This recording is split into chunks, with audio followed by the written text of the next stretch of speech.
The wind howled across the rocky coast of Greystone, a small fishing town that clung to the edge of the Atlantic Ocean like a stubborn shell on a rock. Waves crashed against the cliffs with such force that the spray rose high into the air, soaking anyone brave enough to stand too close. The nights here were long and merciless, and the sea was never silent. On one of those nights, when the storm clouds gathered like angry giants, a light shone far above the black waters. It came from the old lighthouse that stood on the edge of the cliff.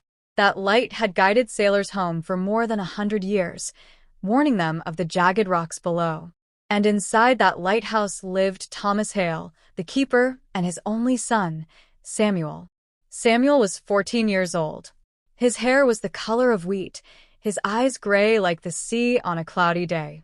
He was tall for his age, though thin from the hard life he lived.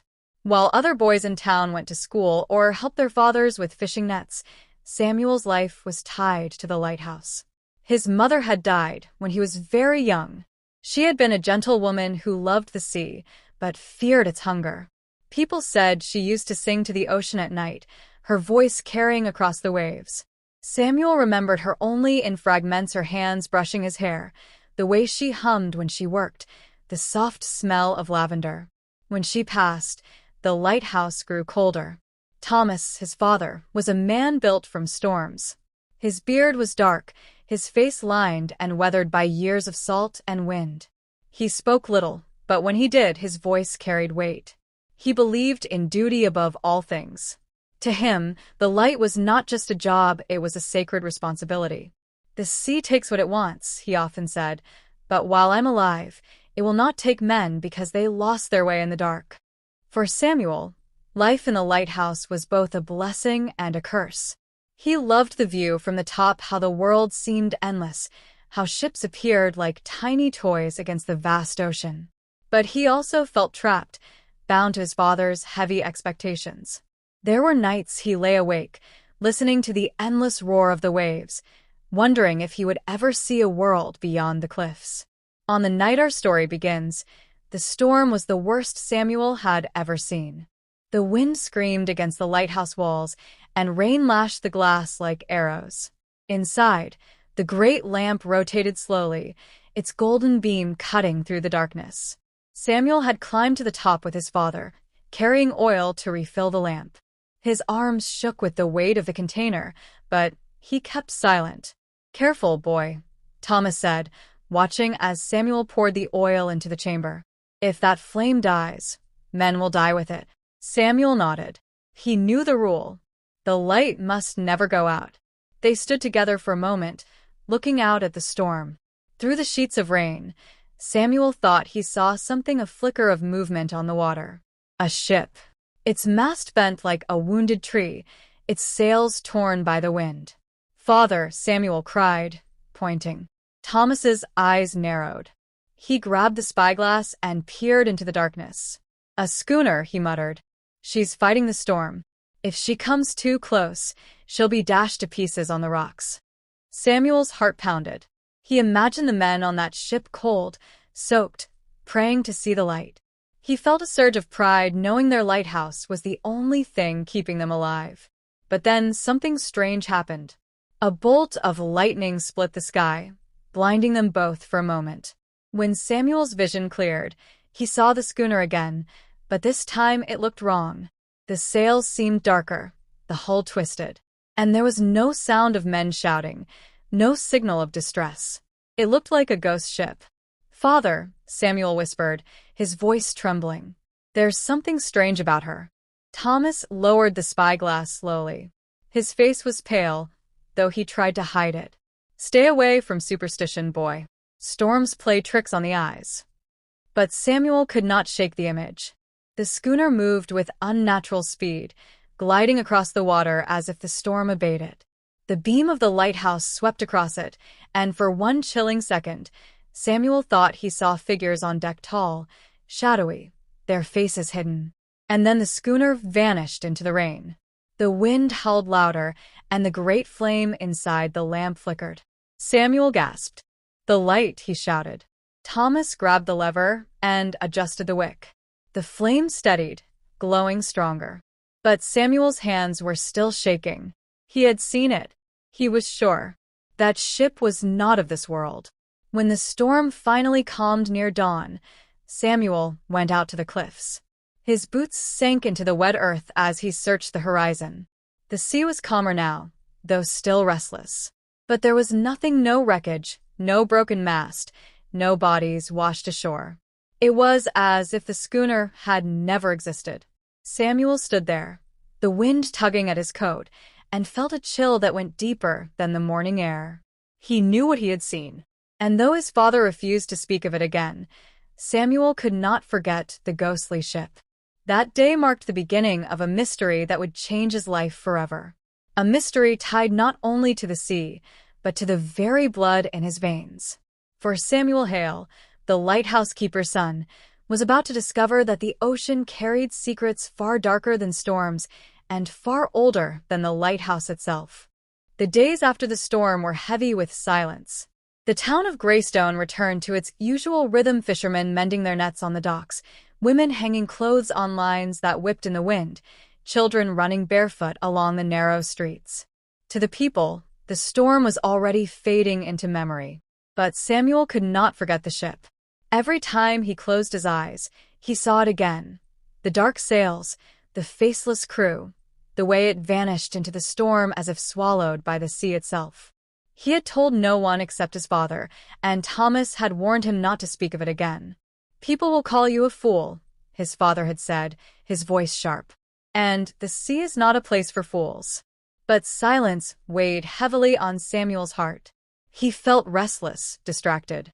Even when he helped polish the brass fittings in the lighthouse, or carried buckets of oil up the winding stairs, his mind wandered back to that night. On the third morning after the storm, Samuel walked into town. The lighthouse stood apart from the village, alone on its cliff, so whenever Samuel went to Greystone he felt as though he were stepping into another world.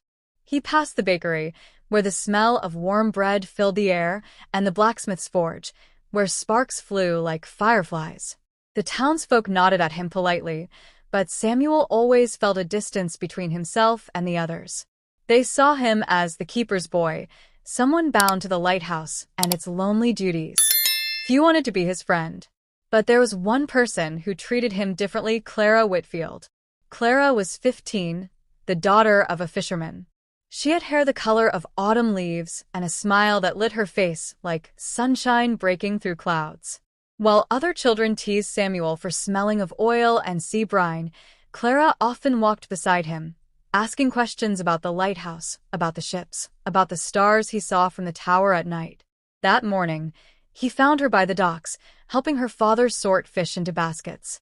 "Samuel," she said with a bright smile, "I haven't seen you in town since the storm.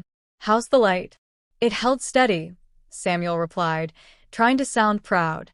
"We kept it burning all night." She brushed a strand of hair from her face and looked at him curiously. "Did you see anything?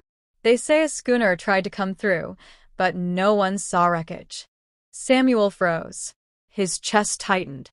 For a moment, he wanted to tell her everything: the ghostly ship, the faceless figures, but his father's warning echoed in his mind. Still, something in Clara's eyes, her openness, made him whisper, "I saw it." She tilted her head. "The schooner?" "Yes, but it wasn't like any ship I've ever seen." "What do you mean?" Samuel hesitated. Then, lowering his voice, he said, "It didn't move like a real ship. It felt wrong, like it wasn't part of this world." Clara's smile faded, replaced by a look of wonder and unease. She glanced at the sea, its waves gentle under the morning sun. "My grandmother used to tell stories," she said softly. "She said the sea keeps memories, that sometimes the spirits of lost sailors appear in storms, still searching for a shore they'll never reach." Samuel shivered. "You think that's what I saw?" Clara didn't answer directly. Instead, she touched his arm and said, "Be careful, Samuel. Some things are not meant to be spoken aloud. The sea listens." Her words unsettled him, but also gave him comfort. At least someone didn't laugh. That night, Samuel sat in his small bed beneath the spiral staircase of the lighthouse, listening to the sea outside. The great lamp above continued its endless sweep, casting long shadows across the room. He thought about Clara's grandmother's stories. Spirits of lost sailors. Ships that never reached land. Could that be the schooner? His father entered, carrying a lantern. "You've been quiet, boy." Samuel sat up. "Do you believe in ghosts, father?" Thomas's expression hardened. He set the lantern down with a thud. "I believe in storms. I believe in rocks sharp enough to tear a hull in two. I believe in the weight of duty. But ghosts? No. Men scare themselves with tales because it's easier than facing the sea's hunger." "But I saw it," Samuel insisted. His voice shook, but he could not stop himself. "I know what I saw." Thomas's eyes softened for just a moment, though his jaw remained tight. "The sea will test you, Samuel. It will make you doubt your own eyes. But if you want to be a keeper one day, you must be stronger than fear. Do you understand?" Samuel nodded reluctantly. But deep inside, he was not sure. The next evening, something happened that deepened the mystery. The wind picked up again, though not as fiercely as during the storm. The waves slapped against the rocks, and clouds drifted over the moon. Samuel had climbed halfway up the tower with a bucket of oil when he heard a sound faint, distant, carried by the wind. It was singing. He froze. His heart raced as he pressed his ear to the stone wall. The melody was soft, haunting, like a lullaby. It came from the direction of the sea. He rushed up the stairs.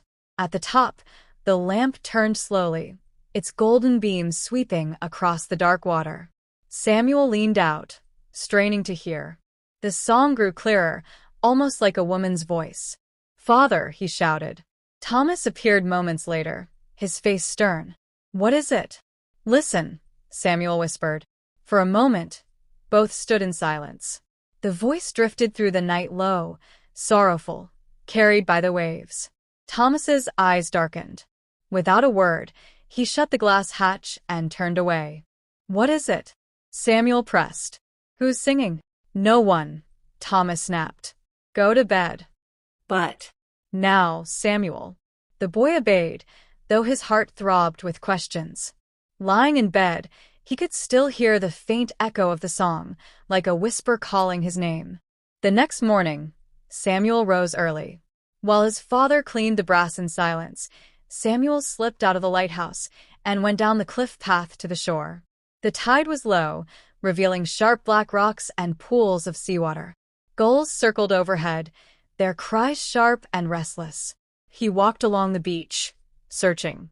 He didn't know what he expected to find, perhaps a wrecked boat, perhaps a singer. But what he found instead made his breath catch. There, lodged between two rocks, was a piece of wood. He pulled it free and turned it over.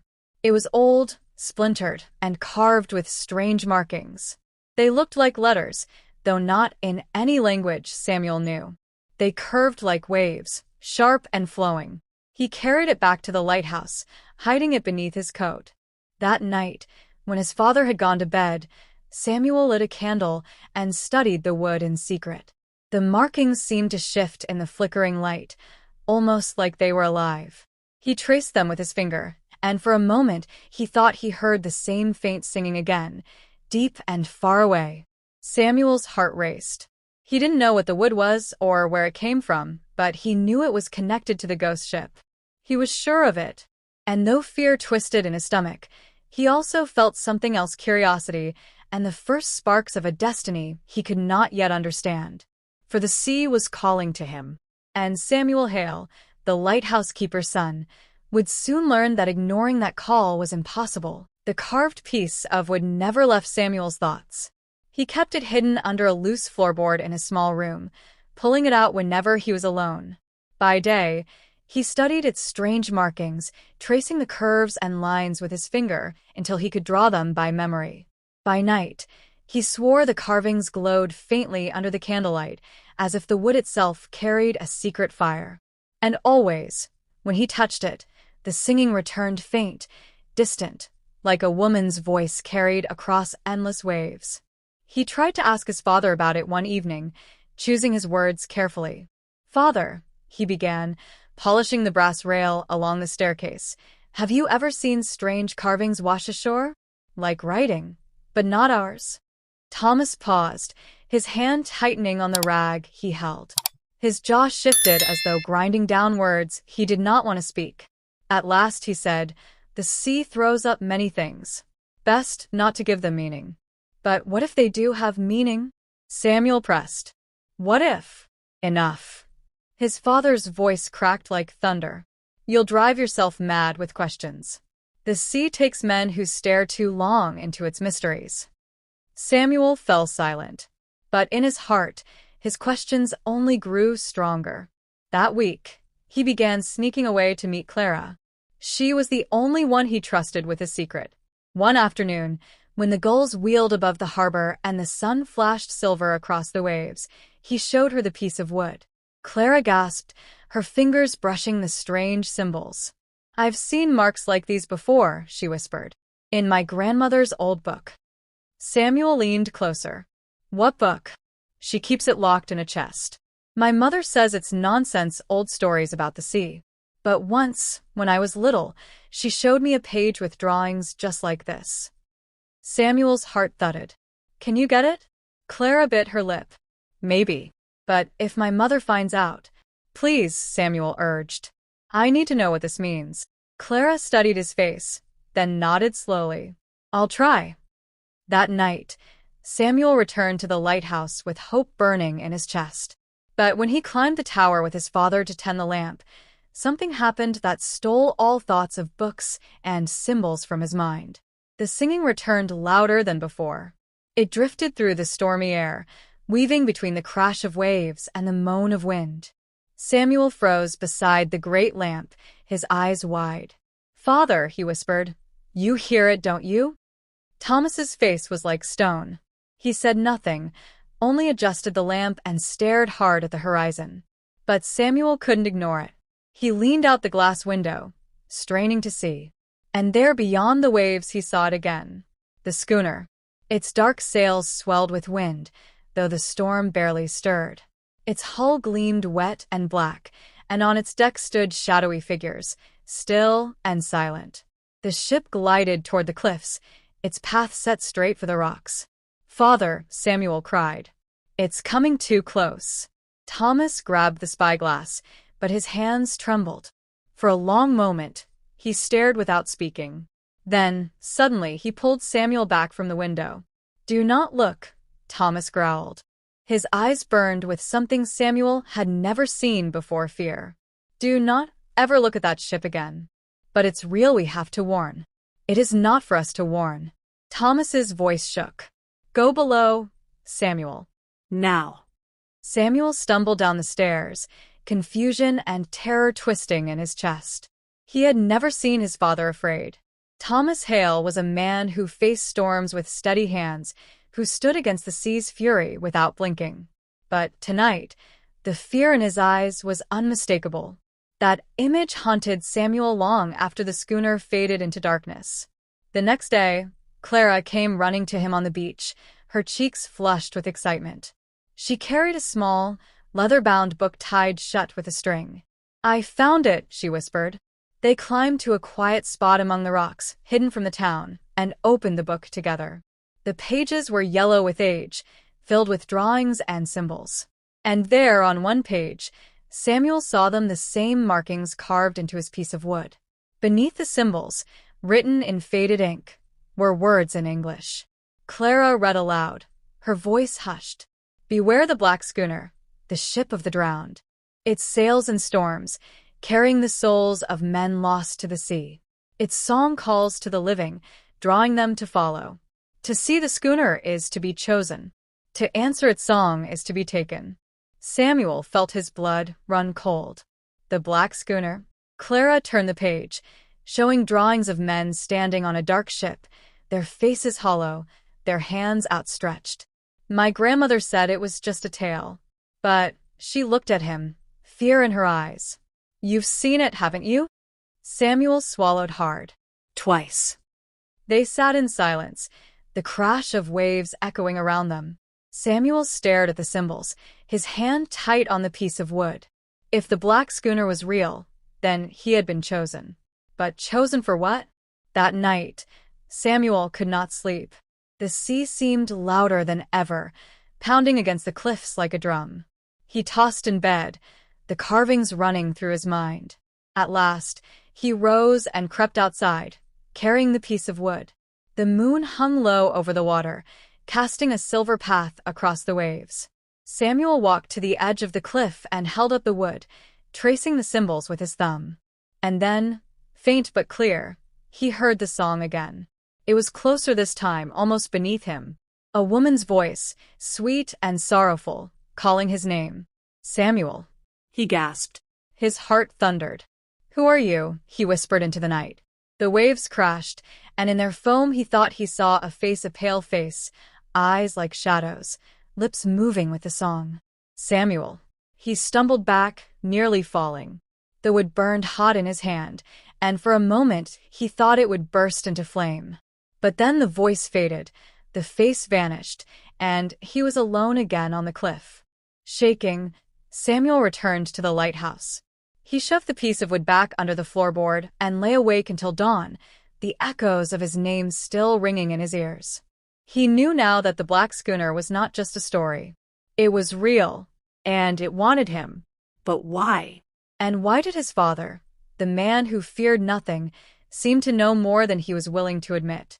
Samuel didn't have answers, only questions and a growing dread that the sea was not done with him yet. The days that followed felt heavier than storm clouds.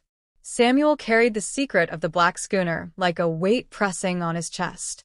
Even when the sea was calm and the sky was bright, he felt its shadow nearby, waiting, watching. He wanted answers. But his father's silence was like a locked door. Every time Samuel tried to speak of the ship, Thomas turned cold, his eyes like steel. On a gray morning, while Samuel scrubbed the brass lantern fittings, he finally gathered courage. "Father," he said, his voice steady though his hands trembled, "you know about the black schooner, don't you?" Thomas froze. The rag in his hand dropped to the floor. For a long time he said nothing. Then he looked at Samuel with eyes that seemed older than the sea itself. "There are things you're too young to understand," he said at last. "Things that should never be spoken. But I've seen it," Samuel burst out. "Twice. And I've heard the song calling my name. You can't just pretend it isn't real." Thomas's face darkened with anger, or was it fear? "Enough. You will not speak of this ship again." Samuel's throat tightened. "Why?" "Because you're afraid." The words slipped out before he could stop them. For a heartbeat, silence filled the tower, heavy as stone. Thomas's jaw clenched. His hand shook. Then, with a voice rough as gravel, he said, "Yes, I am afraid." Samuel stared. His father, the man who had faced storms without flinching, who stood against the ocean as if he were carved from rock afraid. Thomas turned away, his shoulders hunched. "Go tend the oil," he muttered. "Leave me." Samuel did as told, but his heart burned. His father knew more, and Samuel would not rest until he uncovered the truth. That afternoon, he met Clara near the cliffs. She carried the old book again, hidden beneath her shawl. Together, they sat among the rocks where the sea spray reached their faces. "I read more last night," Clara said, opening the book to another page. "It says the black schooner takes not only the souls of drowned sailors, but also the bloodlines of those who serve the sea." Samuel frowned. "Bloodlines?" Clara nodded, pointing to the faded ink. "It means families like yours, the keepers, the watchers. People tied to the lighthouse. It says the schooner calls them in storms, choosing one from each generation." Samuel's stomach dropped. His mother's face flashed in his memory, soft and pale, her voice a song he barely remembered. She had died when he was small, died after storm. Could she have been called too? "Clara," he whispered, "what if it wants me?" Her hand gripped his. "Then you must resist. Promise me, Samuel. Promise you won't listen to the song again." He wanted to promise. But deep inside, he knew the sea was patient. It would not stop calling. That night, the storm returned. The wind slammed against the lighthouse, rattling the glass panes. Rain poured in sheets, and the waves below roared like 1,000 voices. Samuel and his father climbed the tower, tending the lamp. And then the song rose again. Clearer. Louder. It filled the tower, curling around Samuel like a net. Samuel. He froze, the oil can trembling in his hand. The voice was beautiful, sorrowful, filled with longing. It was not just calling him, it was pleading with him. Samuel, come. He staggered toward the glass, eyes wide. The black schooner loomed through the storm, closer than ever, its dark sails gleaming with rain. Figures lined its deck, their faces pale, their eyes hollow. They raised their hands toward him. Thomas grabbed him, yanking him back. Don't listen. But it's calling me, Samuel cried. Why me? His father's grip was iron. His voice broke with raw pain. Because it called me once too.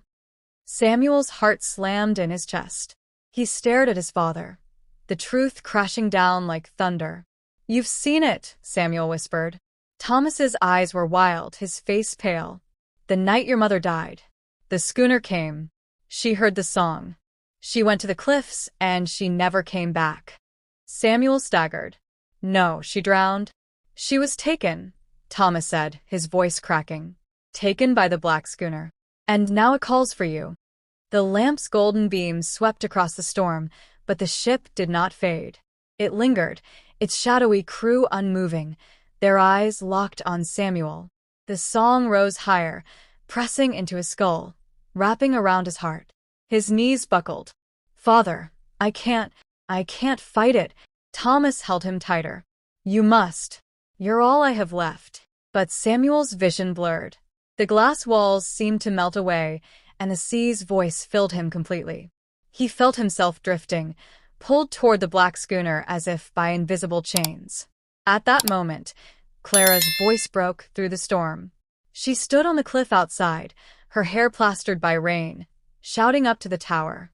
Samuel, fight it. Don't listen. Her cry snapped through the haze. Samuel gasped, his body trembling.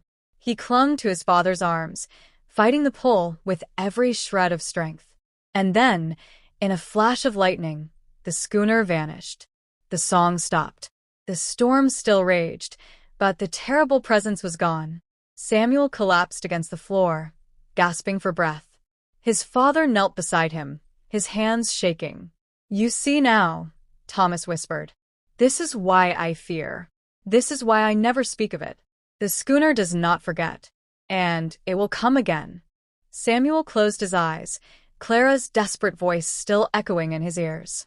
He knew his father was right. The black schooner was not finished with him.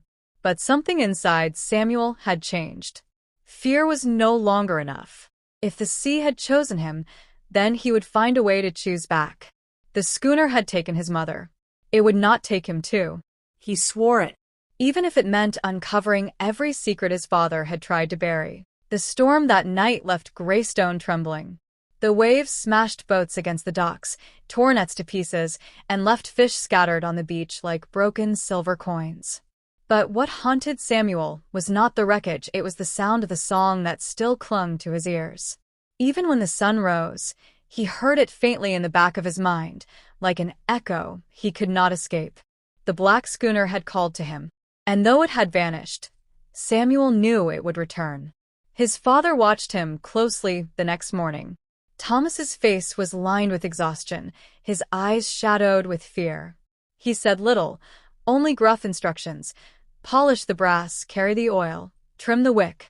But every time Samuel glanced at him, he saw the truth. His father was waiting for the sea to call again. Samuel, however, was done waiting. That afternoon, he sought out Clara. He found her in the market, helping her mother sell baskets of fish. When she saw him, her eyes filled with worry. Samuel, she whispered, pulling him aside. I saw it last night. The ship. I saw it from the cliffs. Samuel's heart pounded. Then it's real to you too. Clara nodded. And I saw you like you were about to walk straight into the storm. If your father hadn't held you, her voice broke. Samuel, you can't let it take you. He gripped her hands. I won't. But I need answers. That book of your grandmother's, does it say how to stop it? Clara hesitated. There was one page, but I didn't show you. I was afraid. Show me, Samuel urged.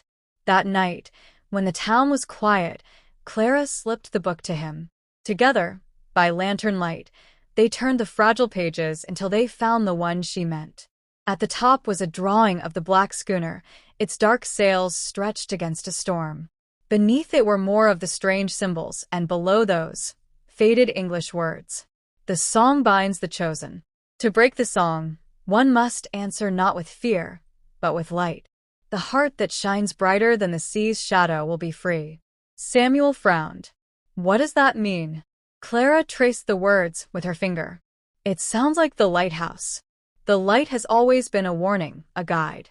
Maybe it can fight the schooner song. Samuel thought of the great lamp, its golden beams sweeping endlessly across the waves. Could it truly stand against something as old and terrible as the black schooner? He looked at Clara, her face glowing in the lantern's warmth. Then that's what I'll do. If it comes again, I'll face it with the light. Her eyes filled with fear. Samuel, no. That's too dangerous. It's more dangerous to hide, he said softly. It took my mother. I won't let it take me. Clara squeezed his hand, tears in her eyes. Then I'll stand with you. Samuel's chest tightened. He wanted to tell her how much she meant to him, how her voice had broken the schooner's hold the night before. But the words stuck in his throat. Instead, he only nodded. The sea gave them little time to prepare. 2 nights later, the storm returned. Darker, wilder. The wind screamed like 1,000 voices, and the waves rose like mountains. The lighthouse shook under the fury of it, but its lamp burned steady. Samuel and his father climbed the tower, carrying oil, their faces grim. Clara had slipped inside before the storm, hiding near the base of the stairs. She would not leave him. And then through the storm the song began. This time it was not faint. It was everywhere. The walls trembled with it, the glass quivered, the air itself seemed to sing. Samuel. He clutched the railing, his chest on fire. The schooner emerged from the storm, closer than ever. Its sails loomed like wings of night, its deck crowded with pale figures. Their hollow eyes locked on him. Thomas's hand gripped his shoulder. Don't listen. But Samuel stood tall, his heart pounding. He turned toward the great lamp. I have to face it. The song wrapped around him, pulling, tearing at his mind. He staggered, nearly falling. His vision blurred, and he saw his mother, her pale face, her lips moving with the song. Samuel, come with me. Tears filled his eyes. For one terrible moment, he wanted to step forward, to follow her into the storm. But then Clara's voice cut through the chaos. Samuel, remember the light. He gasped, her words striking like lightning. The book's message burned in his mind. Answer not with fear, but with light. He stumbled to the lamp, gripping the great brass lever. The flame flickered, straining against the storm. With a cry, Samuel poured the last of the oil, turning the wick higher than it had ever burned. The lamp roared to life, its golden beam blazing across the sea. It struck the black schooner like fire. The shadowy figures screamed without voices, their hollow eyes flaring white. The sails tore, the deck split, the ship writhed as though in pain. The song shrieked, piercing Samuel's ears, but he did not falter. Leave us, he shouted into the storm. You will not take me. The light grew brighter, a sun in the heart of the storm. And then the schooner began to dissolve. Its dark sails shredded into mist, its crew scattered like smoke, its hull crumbling into the waves. The song broke with a final cry. Silence fell. The sea roared on, but the terrible presence was gone. The black schooner had vanished. Samuel collapsed against the railing, his body trembling. His father caught him, holding him close. For the first time in Samuel's life, Thomas's eyes shone with tears. You did it, his father whispered. You broke the curse. Clara rushed up the stairs, throwing her arms around Samuel. You're safe, she sobbed. You're safe. Samuel held her tightly, his heart still pounding. He looked at the lamp, its golden light sweeping calm and steady across the waves. The sea would always be dangerous. It would always take lives, always test those who lived beside it. But the black schooner was gone. Its song no longer bound him. In the days that followed, the storms still came, but they felt different now, like wild beasts tamed by fire. Samuel tended the lamp with new pride, his father beside him, Clara often visiting. The townsfolk began to look at him not just as the keeper's boy, but as someone who had faced the sea's darkness and endured. And sometimes, on quiet nights, Samuel thought he could still hear a voice in the waves. Not the sorrowful song of the schooner, but something gentler. His mother's voice, no longer calling him away, but watching over him. The lighthouse still stood on the cliffs, its light shining for all who sailed near Greystone. And within it, Samuel Hale, the lighthouse keeper's son, had found not just duty but courage, love, and a destiny that belonged to him alone. The sea would always call, but now, Samuel knew how to answer. With light,